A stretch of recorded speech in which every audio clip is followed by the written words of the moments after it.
Good morning, students. Today, the topic that I am going to teach you, a sentence can't be imagined without that topic. And the topic is verbs. Verb means kriya. Verbs are the action words in a sentence that describe what the subject is doing. Verb क्या है? Action word है sentence में, जो ये बताता है कि subject क्या कर रहा है, जो सब्जेक्ट है उसके द्वारा क्या काम किया जा रहा है. और you can say a verb is a word which shows an action, state और पोजीशन. वर्ब वह शब्द है जो हमारे द्वारा किए गए क्रिया को बताता है, स्टेट मीन्स स्थिति को बताता है, और पोजीशन मीन्स हमारे अधिकार में क्या है उसे बताता है. For example, Rohit plays cricket. In this sentence plays is main verb. Rohit cricket खेलता है, तो ये एक्शन बता रहा है कि रोहित क्या कर रहा है, क्रिकेट खेलता है. ही इज अ टीचर, यहाँ इज वर्ब है, तो वो इसके स्टेट को बता रहा है, स्थिति को बता रहा है कि वो क्या है, एक टीचर है. Rohan has a car. Has यहाँ पर वर्ब है, तो ये पोजीशन बता रहा है कि रोहन के पास क्या है, उसके पास कार है. तो a verb which shows an action, state or position. Now I am going to tell you the kinds of verb. We can put it under two categories. First, stative verb and dynamic verb, and second, main verb जिसे हम lexical verb भी कहते हैं, and helping verb जिसे हम auxiliary verb भी कहते हैं. तो what is stative verb? The verb which shows a state or position is called stative verb.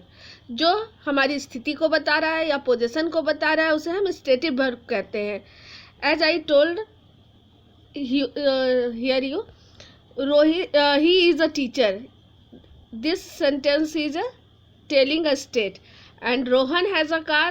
It shows possession. Here you can see example. I am a teacher. यहाँ बता रहा है एम क्या है, स्टेटिव वर्ब हो गया कि वो टीचर की स्थिति वो बता रहा है कि मैं क्या हूँ, एक टीचर हूँ, तो ये स्टेट बता रहा है.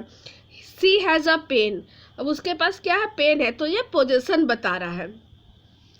Next is dynamic verb. The verb which shows a physical action is called dynamic verb. जहाँ पर फिजिकल एक्शन किया जा रहा है, तो जो फिजिकल एक्शन को बताता है तो वो डायनामिक वर्ब हो गया. For example, he plays cricket, वो क्रिकेट खेलता है, तो ये फिजिकल एक्शन हो गया. सी इज रीडिंग, वो क्या कर रही है, पढ़ रही है, तो ये आपका फिजिकल एक्शन हो गया. तो स्टेटिव वर्ब शोज स्टेट और position, and dynamic verb shows a physical action. Now second is main verb. Main verb मुख्य क्रिया. The verb which is of main importance in the sentence is called the main verb. Main verb का sentence में main importance होता है, इसके बिना कोई sentence complete ही नहीं हो सकता है. आई राइट, मैं लिखता हूँ, तो मैं क्या करता हूँ, लिखता हूँ. यहाँ पर राइट क्या हो गया, मेन वर्ब हो गया. ही इज़ रीडिंग, वो पढ़ रहा है, वो क्या कर रहा है, पढ़ रहा है, तो यहाँ रीडिंग मेन वर्ब हो गया, और इज भी वर्ब है लेकिन ये हेल्पिंग वर्ब है. दे आर प्रेजेंट, वो प्रेजेंट है, तो यहाँ पर आर वर्ब है, इसलिए सेंटेंस में मेन वर्ब आपका आर हो गया. तो मेन वर्ब वो है जो सेंटेंस में मेन इम्पॉर्टेंस दिखाता है.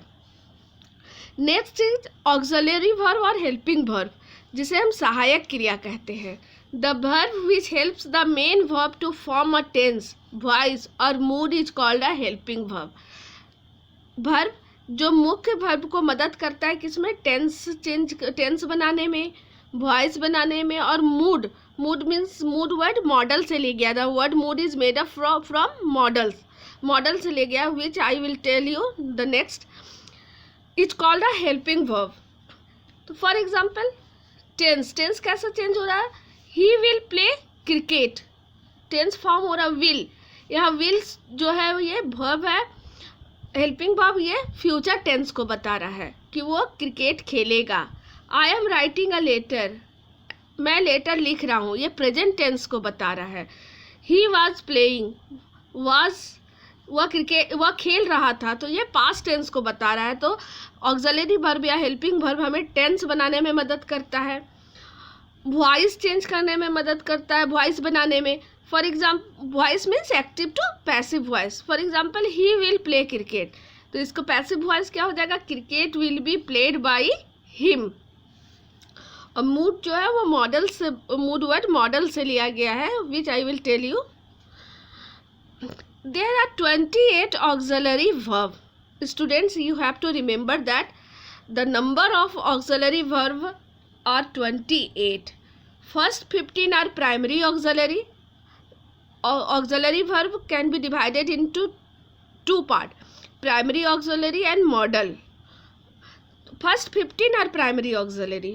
15 जो है वो प्राइमरी ऑक्सिलरी में आते हैं। तो वो 15 कौन से हैं, जो बी के अंदर आते हैं। Difference form of be, being, been, is, am, are, was, were, be. Have के अंदर जो आते हैं हैव, हैज़, हैड, हैविंग। जो डू के अंदर आते हैं डू, डज, डिड। तो ये 15 जो है आपके being, been, is, am, are, was, were, be, have, has, had, having, do, does, did, ये आपके प्राइमरी ऑक्सिलरी हो गए। Now remaining 13 are models. 15 आपके प्राइमरी है 28 में, और 13 जो है मॉडल्स हैं। तो मॉडल्स कौन कौन है, shall, will, can, may, should, would, could, might, must, ought to, use to, dare, need. तो ये 13 आपके मॉडल्स हैं। तो you will have to remember the 28 auxiliary verb, then you can easily make your sentences. Before proceeding the types of main verb, I want to tell you some important points. If a sentence has only one verb, it will be called main verb. यदि sentence में, वाक्य में केवल एक क्रिया होती है, एक वर्ब होता है, तो वो मेन वर्ब कहलाता है. For example, I am a teacher. तो यहाँ मेन वर्ब तो कुछ भी नहीं है, एम क्या है, हेल्पिंग वर्ब है. लेकिन यहाँ पर क्योंकि कोई भी मेन वर्ब नहीं है, इसलिए एम यहाँ मेन वर्ब के रूप में काम कर रहा है. यू आर ए स्टूडेंट, यहाँ कोई मेन वर्ब नहीं है, लेकिन आर जो है वो हेल्पिंग वर्ब के रूप में, हेल्पिंग वर्ब है, लेकिन यहाँ इस सेंटेंस में मेन वर्ब के रूप में काम कर रहा है. तो जिस वाक्य में अगर एक ही वर्ब हो तो वो मेन वर्ब के रूप में काम करता है. सेकेंड पॉइंट इज कि if a sentence has 2 or more verbs at the same time, यदि किसी वाक्य में 2 या 2 से अधिक वर्ब एक साथ हो, the ending verbs will be called main verb and the other verbs will be called helping verbs. तो अंत वाला जो वर्ब है वो मेन वर्ब कहलाएगा, और दूसरे जो है हेल्पिंग वर्ब्स कहलाते हैं, सहायक क्रिया कहलाते हैं. For example, I am writing a letter, मैं लेटर लिख रहा हूँ. तो यहाँ 2 है, एम है और राइटिंग है. तो यहाँ 2 वर्ब है, तो लास्ट वाला जो है राइटिंग ये मेन वर्ब कहलाएगा, और उससे पहले वाला जो है एम वो हेल्पिंग वर्ब कहलाएगा.